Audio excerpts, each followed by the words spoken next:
नई नवेली दुल्हन राधिका से आज बर्दाश्त ना हुआ और उसने एक जोरदार थप्पड़ अपने ससुर के गाल पर रख दिया, जिसे देख पूरा घर में सन्नाटा छा गया।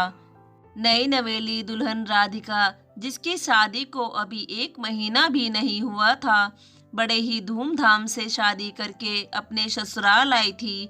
गौतम और राधिका एक साथ कॉलेज में पढ़ते थे। दोनों ने एक दूसरे को वहां पसंद कर लिया और फिर घर वालों की रजामंदी से शादी कर ली। लेकिन गौतम के परिवार वाले इस शादी से खुश नहीं थे, पर बेटे की खुशी के लिए उन्हें मजबूरन ही राधिका को बहू बनाकर लाना पड़ा। गौतम एक अमीर घर का लड़का था। उसके माता पिता उसकी शादी अपनी तरह ऊंचे खानदान में करना चाहते थे, लेकिन गौतम ने राधिका को पसंद कर लिया, जो कि एक गरीब घर की लड़की थी।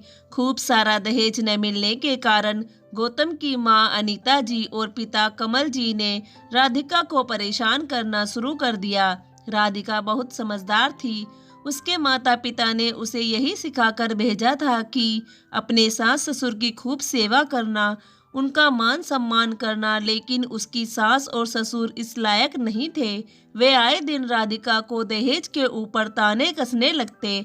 राधिका ने कुछ दिन तो उनकी बातों को अनसुना कर दिया, लेकिन एक दिन जब उसकी छोटी बहन और माँ सरला जी राधिका को लेने आए तो राधिका के सास और ससुर उन दोनों पर आग की तरह बरस पड़े।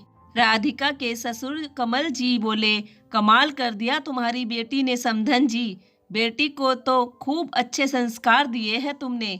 सरला जी बोली, समधी जी, मेरे संस्कारों पर सवाल मत उठाइए। मैंने कभी अपनी बेटियों को गलत संस्कार नहीं दिए हैं और आपके बेटे ने ही मेरी बेटी को पसंद किया है, तभी यह रिश्ता हुआ है।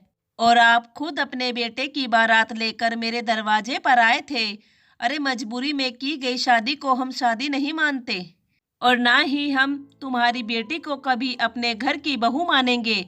गौतम बोला, पिताजी क्या खराबी है राधिका में? एक दहेज ही तो नहीं लेकर आई है और मुझे दहेज की जरूरत भी नहीं है। तभी कमल जी भड़कते हुए बोले, अरे बेशरम, पूरी बिरादरी में तूने हमारी नाक कटवा दी। हम लोगों को कहीं बोलने लायक नहीं छोड़ा तूने। ये लोग हमारी हैसियत के बराबर नहीं है। हमारे भोले भाले लड़के को अपने चंगुल में फंसाकर इतने ऊंचे खानदान की बहू बन गई इनकी बेशरम बेटी, चरित्रहीन कहीं की। ना जाने क्या क्या गुल खिलाए होंगे कॉलेज में तुम्हारी बेटी ने। राधिका के ससुर के मुंह से अपनी बेटे के लिए ऐसे अपशब्द सुनकर आज राधिका की मम्मी से बर्दाश्त ना हुआ और एक जोरदार थप्पड़ उन्होंने अपनी समधी के गाल पर रख दिया। थप्पड़ लगते ही पूरे घर में सन्नाटा छा गया। राधिका की सास अनीता जी का मुंह फटा का फटा रह गया।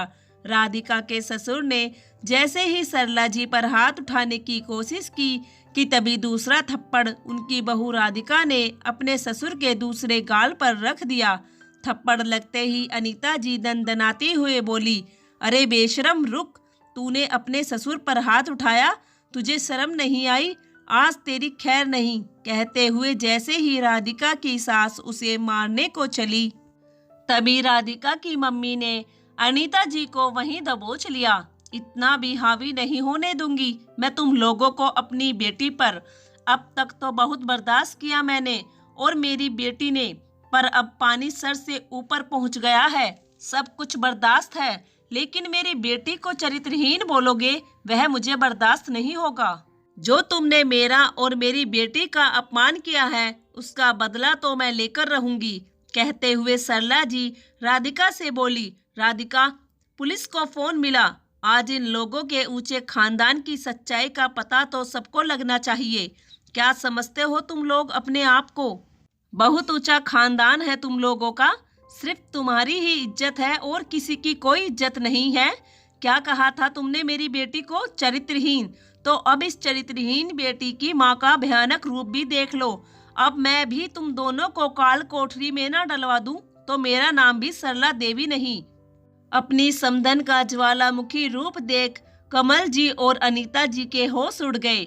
पुलिस का नाम सुनते ही दोनों के दोनों सरला जी के कदमों में गिर गए और नाक रगड़ते हुए माफी मांगने लगे। सरला जी बोली, अब माफी नहीं मिलेगी, सीधे जेल की हवा मिलेगी। थोड़ी देर में पुलिस भी वहां पहुंच गई।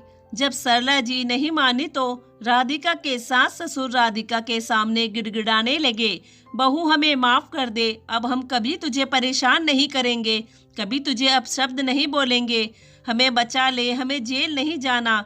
गौतम भी सब कुछ चुपचाप देख रहा था, क्योंकि उसे पता था गलती उसके माता पिता की है। राधिका अपने सास ससुर को यूं गिड़गिड़ाते हुए देखकर अपनी मम्मी से बोली, मम्मी आज तो इन लोगों को माफ कर दो, अगर इन लोगों के अंदर थोड़ी भी शर्म बाकी होगी तो आगे से यह लोग इस तरह की हरकत कभी नहीं करेंगे। अपनी बेटी के कहने पर सरला जी ने उन लोगों को माफ कर दिया और पुलिस को भी आगे की कार्रवाई करने के लिए मना कर दिया। जेल जाने के डर से राधिका के सास ससुर ने फिर कभी आगे से राधिका को परेशान नहीं किया और पूर्ण रूप से उसे बहू के रूप में स्वीकार भी कर लिया। दोस्तों, अगर आपको कहानी अच्छी लगी हो तो प्लीज़ हमारे चैनल को सब्सक्राइब कर लीजिए। धन्यवाद।